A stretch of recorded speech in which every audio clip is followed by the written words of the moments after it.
So I have here 250 grams of beef na yung pang samyupsal, yung parang bacon cut siya.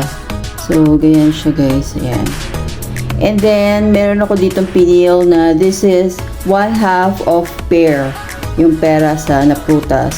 And we're going to grate this, okay? So yung pear is not only adds flavor but yung ano niya, yung pagka-acid niya, it will break down the fibers of the beef para lalo maging tender yung ating beef.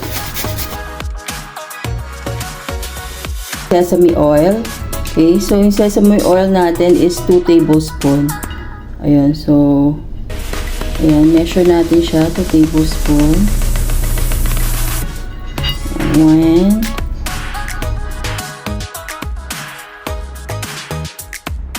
So, mag-add din tayo ng 1 tablespoon of brown sugar. And then, 2 tablespoon of toyo.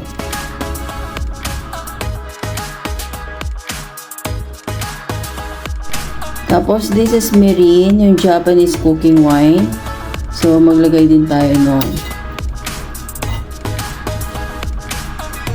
Then, mag-add din tayo ng 1 teaspoon of garlic chop. Tapos, this is optional. Ito, tawag dito is gochujang paste. So, maglalagay lang ako ng 1 teaspoon ito. Okay, so yan. Para mag-balance yung flavor. May tamis, may konting anghang.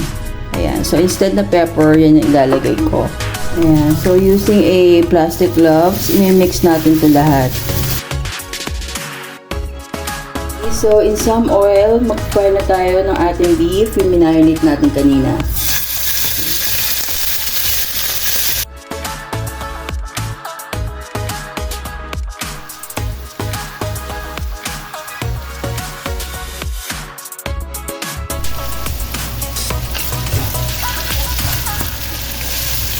Ito yung ating beef. Ayan, naluluto na siya. Okay, sibuyas, 1 red onion. So, ayan na siya, bango-bango, and we're adding some sesame seeds on top. Ayan. Wow. And bell pepper, red and green bell pepper. Ayan. Tapos, i-add din natin yung beef kanina, no? So, 2 batches kasi yung ginawa ko. So, ayan. Bango-bango na niya, guys. Sobra. And we're going to mix this until maluto yung ating veggies.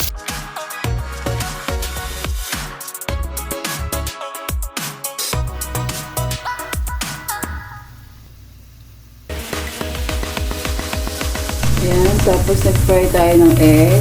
Ayan, in brown rice.